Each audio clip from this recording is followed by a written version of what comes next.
The Vorax harvester ship dominated the view screen, its biomechanical hull resembling a massive insect carapace studded with weapon ports that glowed with sickly orange energy.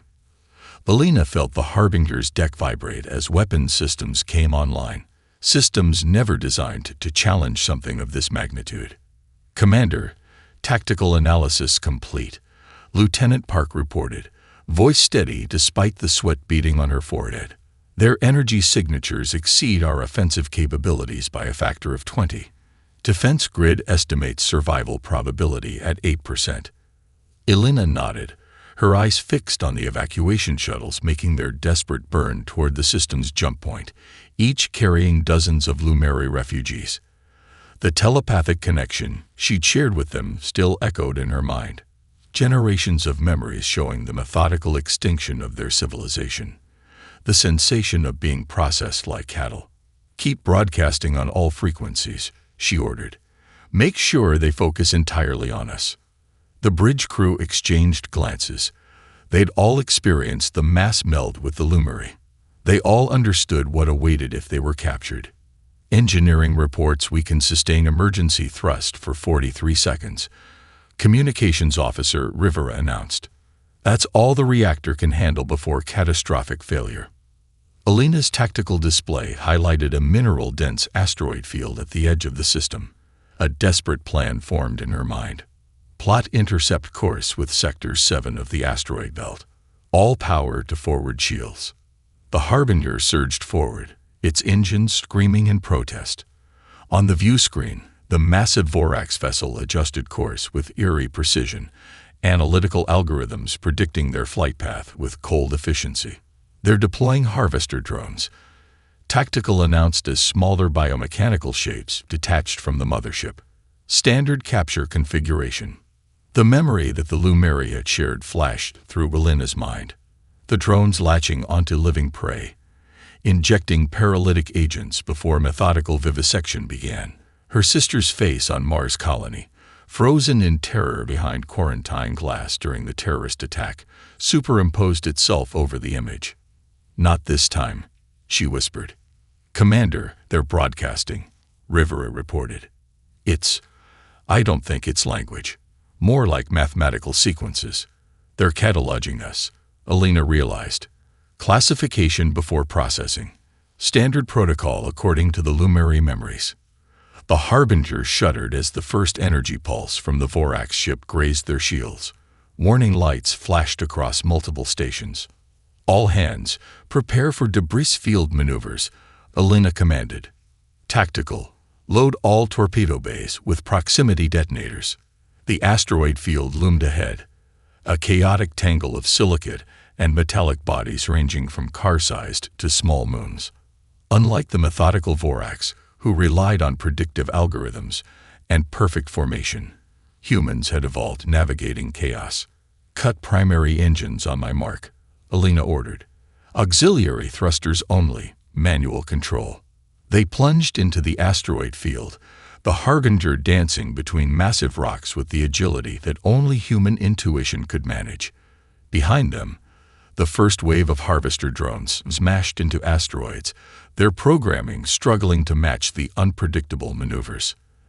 "They're adapting," Tactical warned as the larger Vorax vessel held at the field's perimeter, deploying more drones. "Second wave units are showing improved avoidance patterns." Elena smiled grimly. "Deploy countermeasures. Let's see how they handle a little human ingenuity." The Harbinger released clouds of magnetically charged particles that adhered to the asteroids, creating false sensor readings that multiplied their apparent numbers.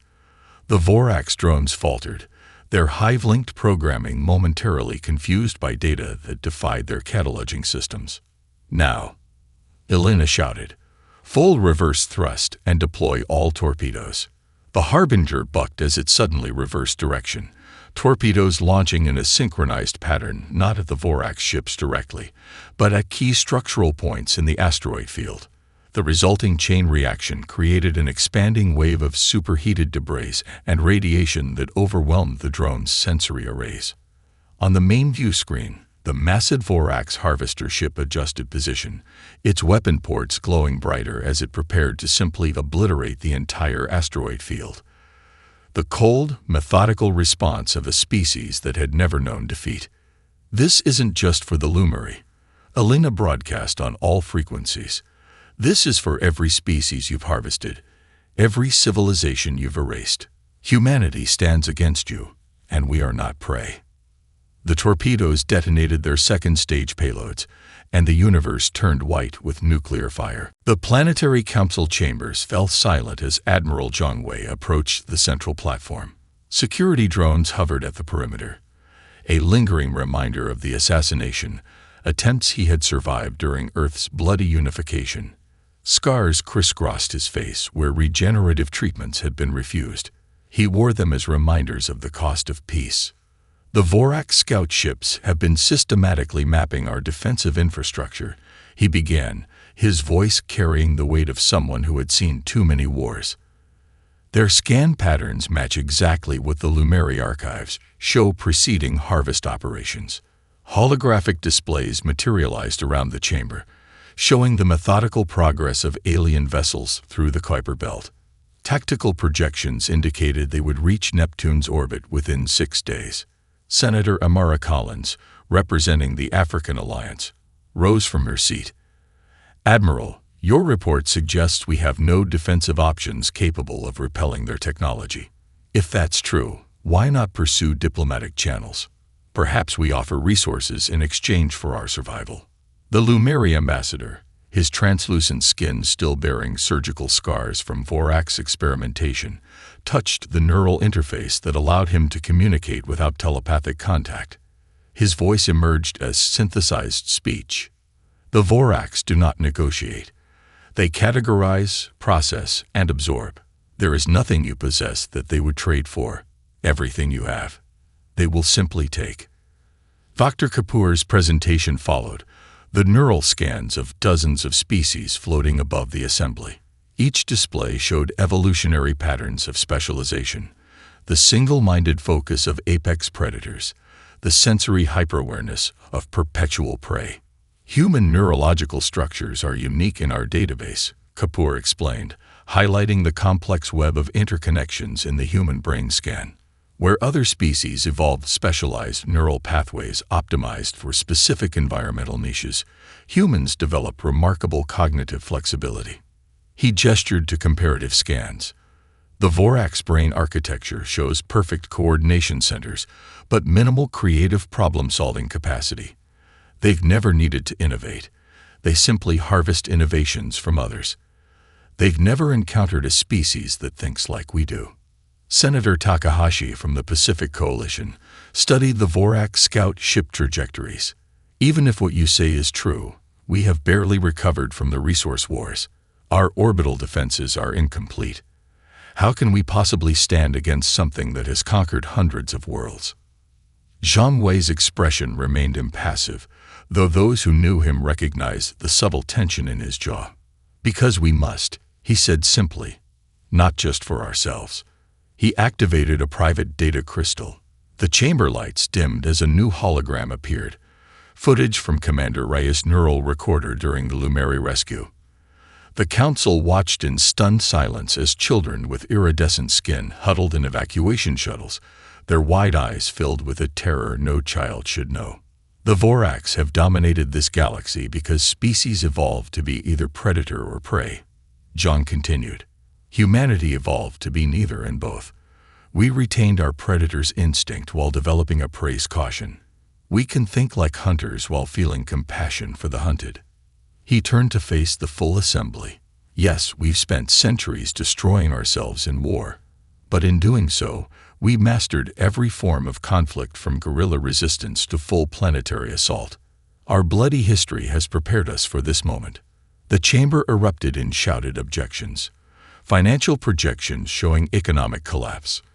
Military assessments predicting catastrophic casualties. Population models forecasting potential extinction. Zhang waited for the chaos to subside before speaking again. Commander Reyes showed us what a single human vessel could accomplish against Vorax forces. Imagine what all of humanity united might achieve. President Alvarez, who had remained silent throughout the proceedings, finally rose from her chair. The ceremonial scar across her palm, mark of the blood oath that had ended the resource wars, caught the light as she raised her hand for attention. "We once swore to never again raise arms except in defense of all humanity," she said, her voice quiet but carrying to every corner of the chamber. Perhaps that oath was narrower than it should have been. The vote that followed wasn't unanimous. Nothing in human history ever was.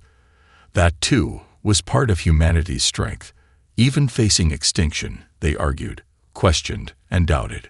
30% of the council voted against the Protectorate Initiative, their objections noted and preserved in the historical record. But as news feeds broadcast the decision globally, something remarkable happened. Weapons manufacturing facilities that had been decommissioned after the resource wars reactivated under emergency protocols. University research departments pivoted to military applications overnight. Civilian spaceship crews volunteered en masse for militarization. Humanity prepared for war not with the unified purpose of a hive mind, but with the chaotic, contradictory, brilliant adaptability that defined their species, each human bringing their unique perspective to the same problem, creating thousands of potential solutions where the Vorax would see only one. Maya Jackson pressed her body against the pulsating wall of the Vorax outpost, her adaptive camouflage suit struggling to match the organic-mechanical hybrid material. Beside her, Karen's translucent Lumeri skin trembled with the strain of maintaining the telepathic mask that shielded their neural signatures from facility sensors. 2 minutes, she whispered to her team through the neural link. Rodriguez, status. Server node access point secured, came the reply from the former corporate saboteur. But these aren't just databanks. They're partially organic. It's like hacking a brain. Maya had never been comfortable with authority, a trait that had earned her 2 court-martials before Shadow Division recruited her. Now, deep in enemy territory, that same disregard for rules might be their only advantage. 60 seconds until the next security pulse, warned Dr. Chen, the neurologist whose illegal cognitive enhancement research had made her both brilliant and infamous. Their system architecture it's beautiful, actually. Perfect synchronization across organic and technological components. Maya edged forward, approaching the central chamber where purplish light pulsed in hypnotic rhythm. Save the admiration for when we're not about to be dissected. The chamber beyond the threshold defied human architectural logic. Curved walkways spiraled around a central column where data streams manifested as colored light, flowing between processing nodes that resembled both computer cores and living tissue. Most disturbing were the Vorax technicians, insectoid beings whose carapaces incorporated technological components that seemed to grow directly from their exoskeletons. This isn't a facility, Maya realized, the enormity of what they were seeing hitting her. It's an extension of them. Rodriguez's voice came through the neural link, tight with controlled panic. "I've breached their classification archives. Maya, you need to see this." The data streamed directly to her neural implant, a catalog more extensive than anything humanity had imagined. Thousands of species, each meticulously documented, their biological and technological innovations extracted and incorporated into the Vorax collective. "They're not conquerors," she breathed. "They're collectors." Dr. Chen's analysis followed. "They don't invent. They identify useful evolutionary adaptations and assimilate them. Every technological advance, every biological innovation. Stolen, not developed." The facility's lighting suddenly shifted from purple to deep red. Kiran doubled over, blood trickling from his nasal cavities. "They've detected us," he gasped, his telepathic abilities faltering under the strain. "Something about your human brain patterns. They recognize you as different." Alarms unlike anything Maya had heard before, part mechanical scream, part biological distress signal, erupted throughout the facility. The Vorax technicians moved with perfect coordination, their compound eyes glowing with the same red hue as the alert signals. "New plan," Maya decided, pulling her particle disruptor from its holster. "Rodriguez, download everything you can. Chen, find us another exit.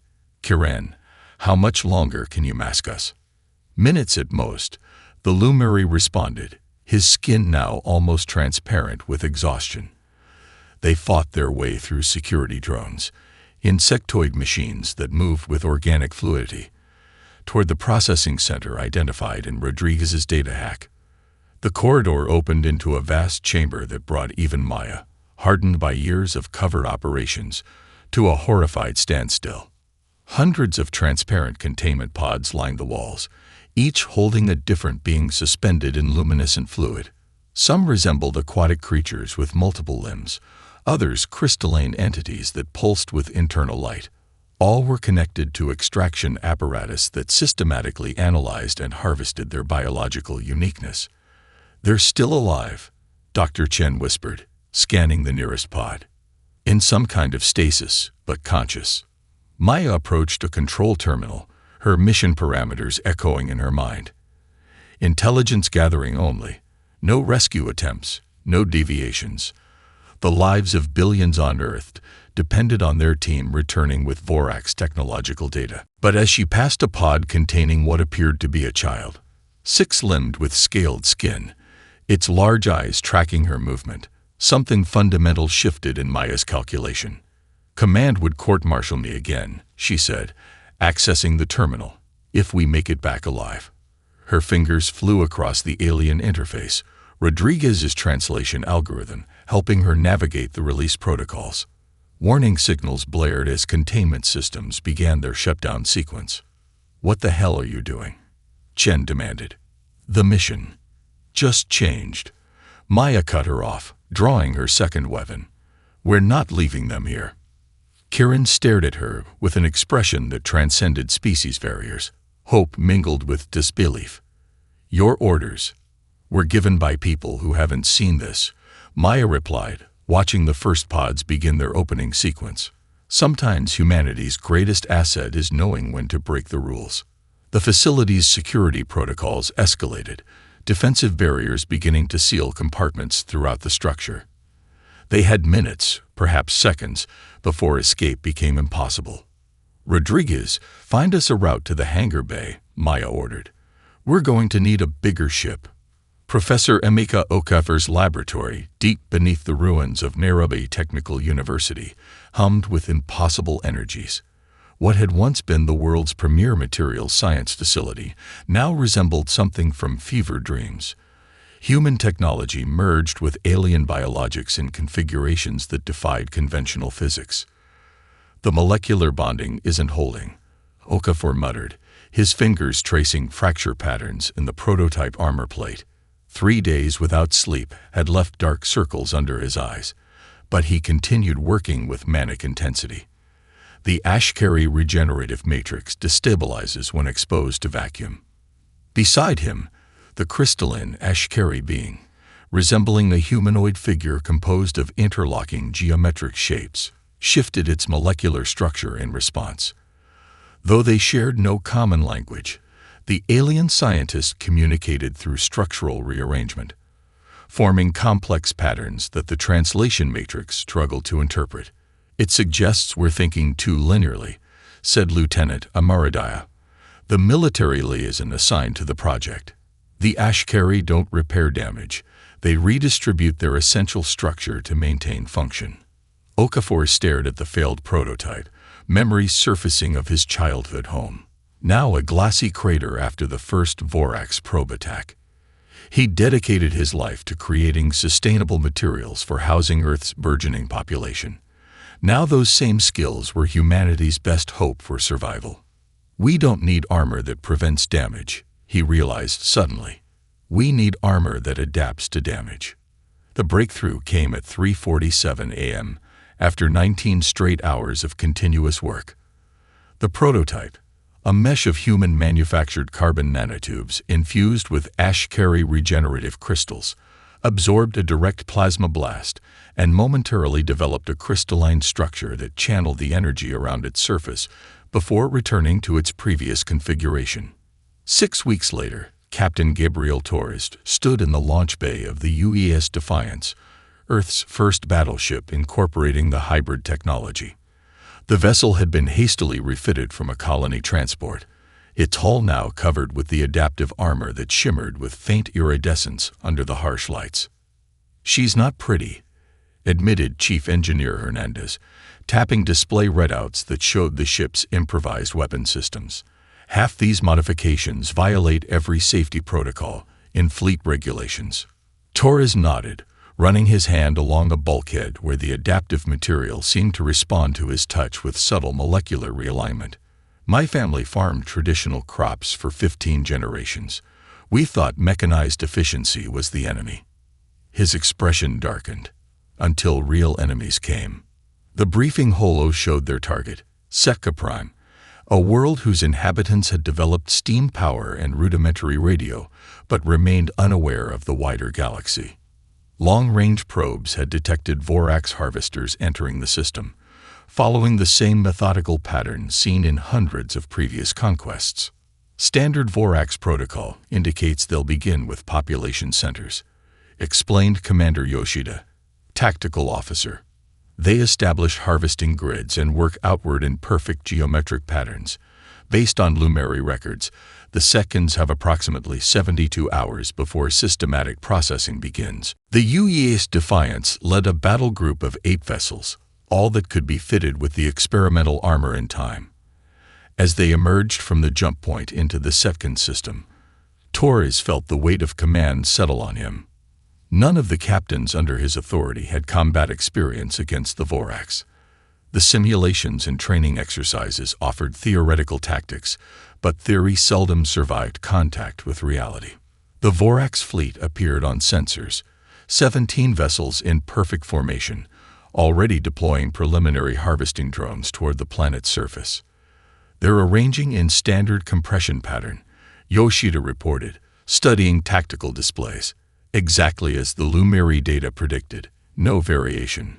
Torres watched the Vorax ships moving with mathematical precision, their formation optimized for maximum harvesting efficiency rather than combat. They had conquered the galaxy through overwhelming technological superiority, not tactical innovation. "They expect targets to either flee or submit," Torres said quietly. "They don't expect us." He activated the fleet-wide channel. "All vessels, implement Chaos Protocol. Random approach vectors, communication blackout except for emergency channels. They process information collectively. Let's give them more data than they can synchronize."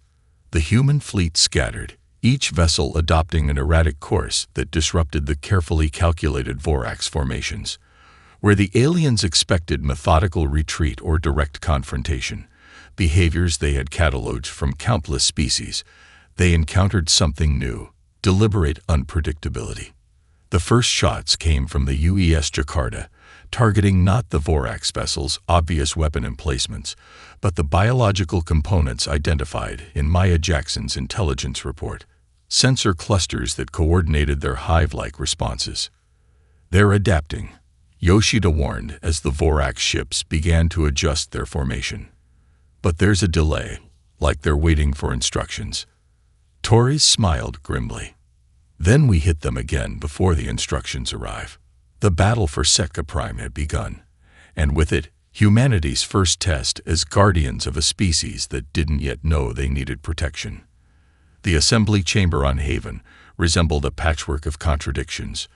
23 distinct environmental bubbles arranged in a circle, each sustaining life forms that should never have evolved within light years of one another. Admiral Elena Reyes observed the gathering from the central platform, the left side of her face a testament to reconstructive surgery that couldn't fully repair the damage from the Battle of Proxima Centauri. The Tholari delegation questions the statistical viability of resistance, translated her neural interface as the crystalline beings in the silicon methane environment pulsed with light patterns. Their collective calculates Vorax victory as inevitable based on historical conquest patterns. Elena studied the ancient silicon entities, beings who had observed galactic events for billions of years without intervention. Their perfect mathematical predictions had never accounted for a species like humanity. "Mathematics cannot quantify defiance," she responded, watching the translation matrix convert her words into light patterns. The Setka Prime engagement demonstrates that Vorax predictive models fail when confronted with human unpredictability. In the high-gravity chamber opposite the Folari, representatives of the Vaklar, predatory beings resembling armored panthers, growled their disagreement. Their translator rendered a harsh, combative tone. Humans speak of alliance, yet brought weapons into our territory. Predators recognize predators. Your protection conceals conquest. The accusation rippled through the assembly, triggering a cascade of concerned communications. The delicate diplomatic balance Elena had spent months cultivating threatened to collapse. We brought weapons, she acknowledged, because we exist in a galaxy where the Vorax made weapons necessary. She activated the holographic display, showing footage from Tori's battle at Setka Prime. But observe our ship's positioning. Every human vessel placed itself between Vorax harvesters and planetary population centers, absorbing damage that would have annihilated defensive vessels from any of your worlds. The assembly fell silent as the recording showed human ships with catastrophic damage continuing to fight, crews sacrificing themselves to maintain protective formations around Setkan cities. Predators seek advantage, Elena continued, looking directly at the Vaklar delegation. We sought only to shield those who could not shield themselves, at great cost to our own kind. From the aquatic environment, the Melrathi ambassador, resembling a cephalopod with bioluminescent appendages, manipulated water droplets into complex symbolic patterns. If what you say is true, why did humans not simply establish their own empire after defeating Vorax forces? The power vacuum provides opportunity. Elena's expression softened slightly. Because empire building is precisely what led us to centuries of human conflict. We spent generations learning that domination brings neither security nor prosperity. A disturbance at the chamber's perimeter interrupted the debate. Security systems activated as sensors detected a massive energy signature entering the Haven system. Elena's neural implant flashed urgent tactical data across her field of vision. Vorax battle group, she announced, her voice remaining steady despite the implications. 7 capital ships entering orbit. They've tracked our gathering. Panic erupted among several delegations. The methane-breathing Xerix representatives began emergency evacuation procedures. The photosynthetic Elidax curled their leaf-like appendages in a defensive posture. Your alliance dies here, the Folari light patterns conveyed. Probability of survival, 8.2%. Elena activated her command protocols, connecting to the Protectorate Defense Network. Haven's defensive capabilities had been designed to create a neutral diplomatic environment, not withstand a full Vorax assault. The handful of human ships in orbit couldn't possibly repel this force. All delegations, proceed to your designated evacuation vessels, she ordered. Protectorate forces will cover your retreat. The ancient Folari remained immobile, their crystalline forms pulsing with resignation. Evacuation illogical. Vorax will track all departing vessels. Surrender optimizes survival duration. Elena crossed the chamber, environmental seals hissing as she entered the silicon methane bubble. The caustic atmosphere burned her exposed skin, but she maintained her position before the Folari elders. I understand your calculations, she said, feeling her lungs struggle against the toxic air. But I reject your conclusion. The first impacts rocked the facility as Vorax energy weapons found their range. Elena's security team rushed to her position, environmental suits allowing them to enter the hostile atmosphere. Admiral, we must evacuate you immediately, her chief of security insisted. You're the linchpin of the Protectorate Initiative. Elena's gaze remained fixed on the Folari. Not without them. Not without any of them. As structural integrity alarms blared throughout the complex, Elena made a decision that defied the tactical logic she had been trained to follow. She ordered every human vessel, regardless of class or armament, to prioritize delegate evacuation over defensive positioning. Humans shield others at cost to themselves, observed the Folari, their light patterns conveying something the translators struggle to interpret, a concept beyond their mathematical worldview. This defies optimization algorithms. That, Elena replied through gritted teeth as plasma fire reached the chamber's outer defenses. is what makes us human. Dr. Kapoor's hands trembled as he studied the captured Vorax command node, a writhing mass of neural tissue and crystalline matrices suspended in nutrient solution. The secure laboratory beneath the Himalayan mountains had been retrofitted with containment fields that isolated the specimen from any potential external communication. "It's still attempting to establish connections," noted the Quarkai mathematician, their multifaceted eyes tracking energy patterns invisible to human perception. Even separated from the collective, it maintains synchronized activation patterns. Kapoor adjusted the quantum isolation field, watching as the node's activity briefly spiked before settling into a new rhythm. The node's structure defied conventional biology, neither fully organic nor technological, but existing at the intersection of both, like all Vorax systems.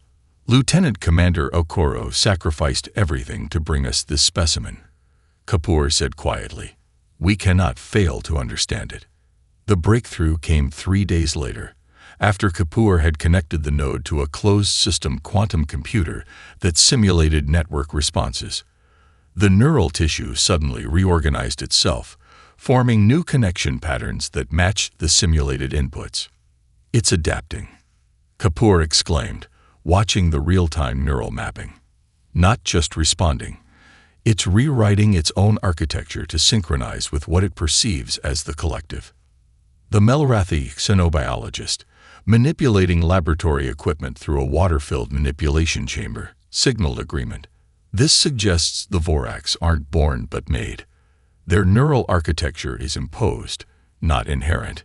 Kapoor expanded the simulation, feeding the node increasingly complex data patterns. The response was immediate. The node attempted to process the information and synchronize its responses, even as the patterns became chaotic and contradictory. "Look at the stress indicators." Kapoor pointed to fluctuating energy signatures within the neural tissue. When exposed to asynchronous data streams, the node experiences the equivalent of cognitive dissonance. The research team worked feverishly, probing the node's responses to different stimuli. They discovered that exposing it to multiple contradictory information streams simultaneously caused cascading failures in its processing ability. "It's not designed to handle cognitive diversity," Kapoor realized. "The Vorax collective functions through perfect synchronization, a single unified thought process distributed across billions of nodes." The implications were staggering. Their enemy wasn't a traditional civilization, but essentially a single entity spanning thousands of worlds, a distributed consciousness that had never encountered a mind it couldn't assimilate or destroy. When Kapoor presented his findings to the Protectorate Command, Admiral Elena Reyes, still recovering from injuries sustained at Haven, immediately grasped the strategic implications. "If the Vorax function as a distributed hive mind," she said, studying the neural activity recordings, then introducing enough unique thought patterns simultaneously could disrupt their entire command structure. Lieutenant Commander Darius Okoro, who had been promoted posthumously after his team successfully extracted the command node, had provided the key insight in his final transmission. "Their strength is perfect synchronization. Their weakness is homogeneous thinking." Kapoor nodded gravely. "The Vorax evolved through assimilation, not adaptation. They incorporate the biological and technological attributes of conquered species, but maintain absolute cognitive uniformity. They've never encountered truly individual consciousness." "And humans?" Elena asked, already seeing where his analysis led. "Are the most individually variant species we've studied," Kapoor confirmed. "Where most sentient beings evolve with standardized neural architectures, optimized for their environmental niche, human brains show remarkable variation. No two humans think exactly alike, a trait the Vorax would consider a weakness." He displayed comparative brain scans from multiple species. The patterns from non-human species showed consistent neural activation sequences with minor variations. The human scans revealed dramatically different patterns, even when processing identical information. "Our chaotic creativity, our cognitive diversity, our stubborn individualism, these aren't evolutionary flaws," Kapoor concluded. Their weapons the Vorax have no defense against. In the secure communication chamber adjacent to the laboratory, Alina began formulating what would become Operation Cognitive Storm. The plan was audacious to the point of madness. A coordinated attack on all 7 primary Vorax relay nodes, each responsible for maintaining collective coherence across vast regions of space. "We'll need volunteers," she told her command staff. "This isn't just about military victory. It's about cognitive warfare. We need humans whose thought patterns are maximally diverse." As plans took shape, Kapoor continued studying the captured node, observing how it struggled to process even simple information when that information contained contradictions or paradoxes. Humanity's greatest minds had spent centuries trying to eliminate cognitive biases and logical inconsistencies from their thinking. Now those very flaws might save the galaxy. The UES Defiance hung in the void, its adaptive hull bearing the scars of a dozen engagements, crystalline patterns frozen in mid-regeneration where Vorax weapons had struck.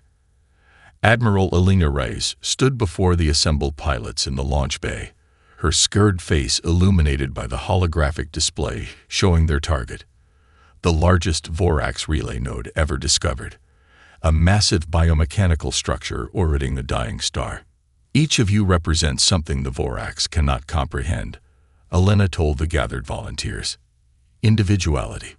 The pilots were as diverse as humanity itself, former rivals from Earth's resource wars, colonists who had never set foot on the homeworld, specialists in disciplines ranging from quantum physics to classical poetry.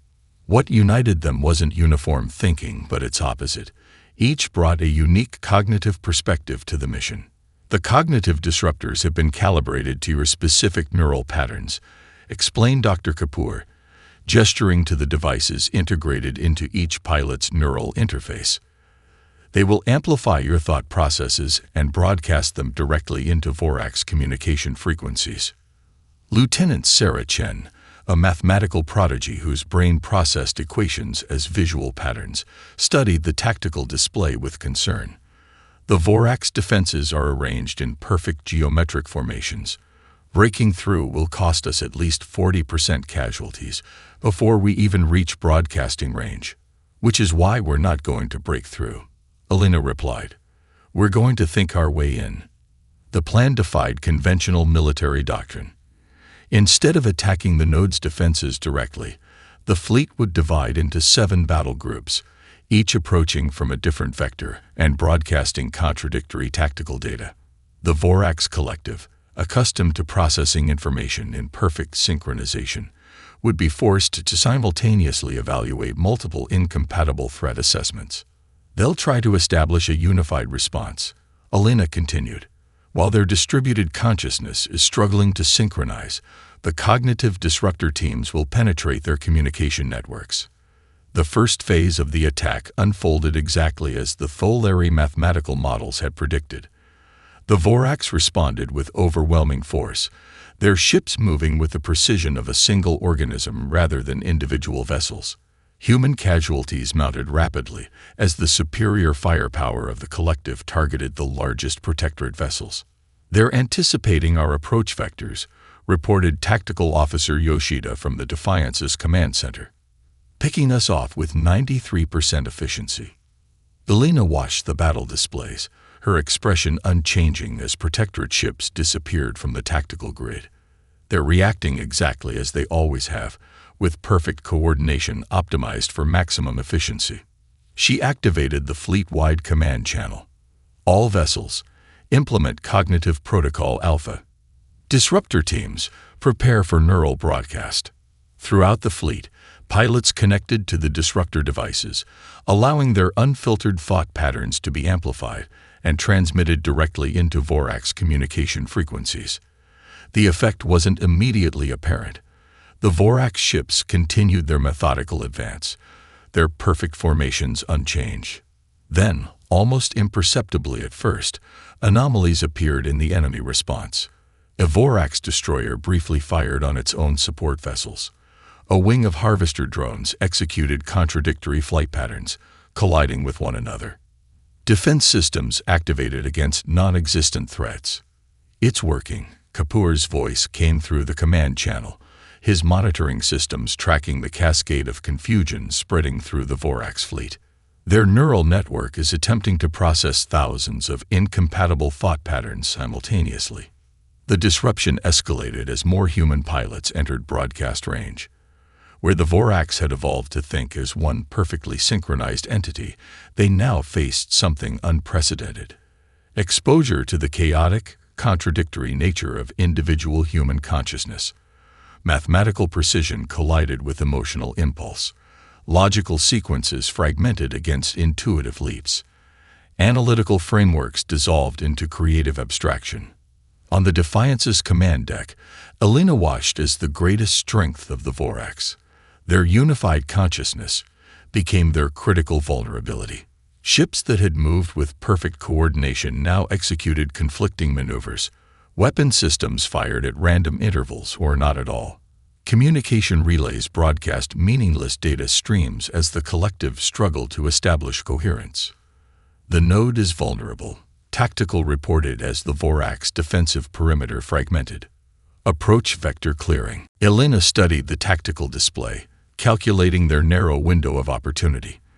The Defiance had sustained critical damage, life support failing on multiple decks, propulsion systems operating at minimal capacity, hull integrity compromised in 17 sections. Yet it remained their most powerful vessel, the only ship carrying a quantum resonance device capable of overloading the node's central processor. Helm, plot direct intercept course with the node's primary processing core, she ordered, her voice calm despite the implications of the command. All non-essential personnel to evacuation vessels.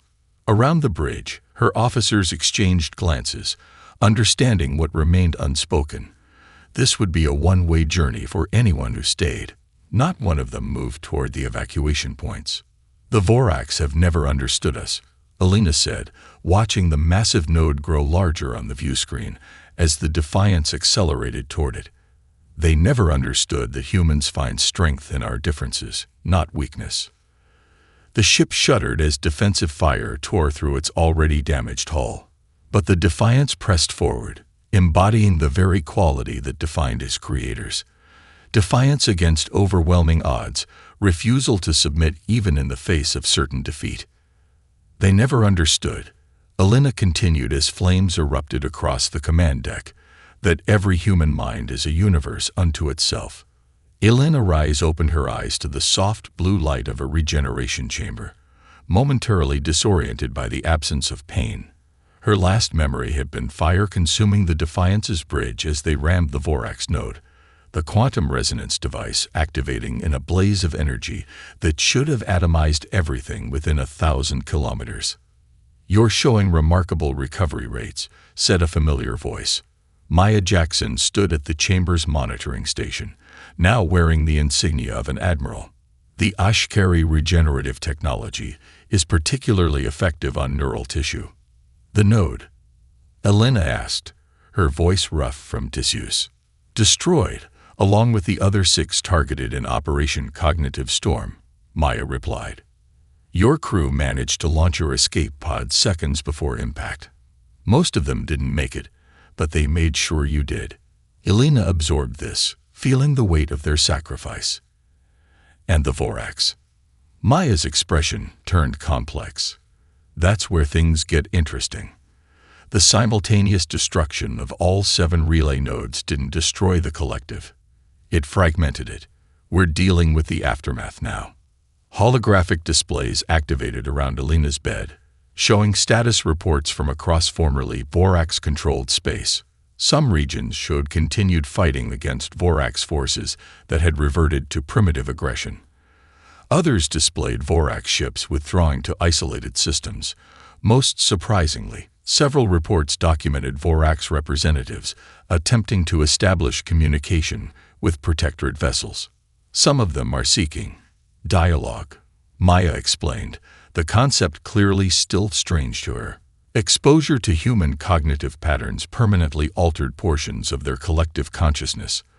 They're not unified anymore. They're developing something like individuality.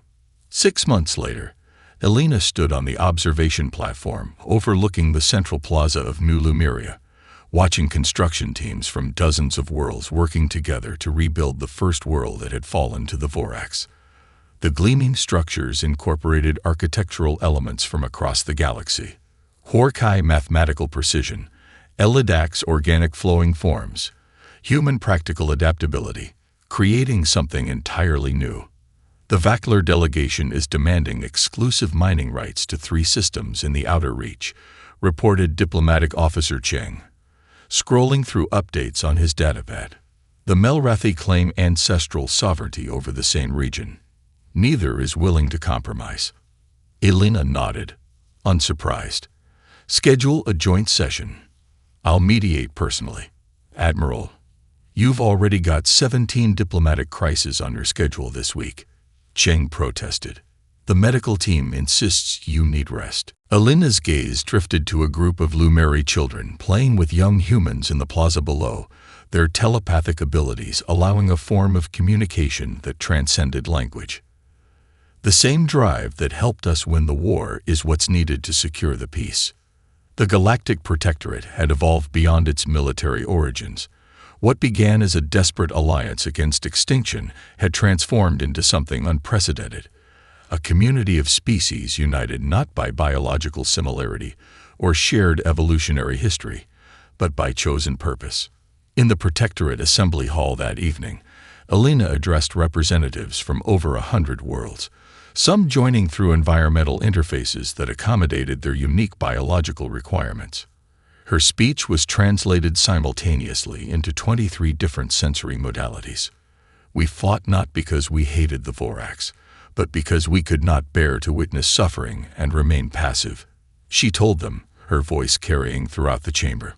That same impulse now guides us in peace. After the session concluded, Elena walked through the memorial garden, where a monument listed the names of every fallen Protectorate soldier, human and alien alike. A young Lumeri approached her, its luminescent skin pulsing with curiosity. Why? The child's telepathic question flowed directly into Elena's mind, accompanied by images of humans sacrificing themselves to protect beings they had never met before. Why would your kind risk everything for strangers? Elena knelt beside the child, her regenerated hand still bearing faint scars as she gently touched the Lumeri's iridescent fingers. The telepathic connection opened, allowing her to share not just thoughts, but the emotional context behind them. Humans spent thousands of years fighting each other, she explained, memories of Earth's long, bloody history flowing through the connection. Through all that pain, we learned something precious. That true strength isn't found in domination, but in protection. That power finds its highest purpose when used to defend those who cannot defend themselves. The child's mind absorbed this concept, struggling with its complexity. But the strong protecting the weak defies evolutionary logic. Elena smiled. Perhaps that's what makes it so uniquely human. On the communications deck of the Protectorate headquarters, a technician monitored long-range sensors reaching far beyond the galactic rim. The unexpected signals had been detected 3 days earlier, energy signatures unlike anything in their database, approaching from intergalactic space. Admiral, the communications officer said, approaching Elena as she returned from the memorial garden. We've detected distress signals from beyond the galaxy's edge. Unknown species under attack from something that isn't Vorax. Elena studied the data, the weight of responsibility settling on her shoulders once again. The fragments of the Vorax collective were still being contained. Dozens of worlds required assistance rebuilding. Countless diplomatic crises demanded attention. Yet beyond their galaxy, someone else needed help. Without hesitation, she issued the order that defined humanity's place in the cosmos. Plot an intercept course. Someone out there needs our help. As her words spread through the command center, officers from a dozen species moved with purpose, united not by biology or evolution, but by something greater, the choice to stand between the defenseless and those who would harm them. The guardians were ascending, and the stars themselves would bear witness.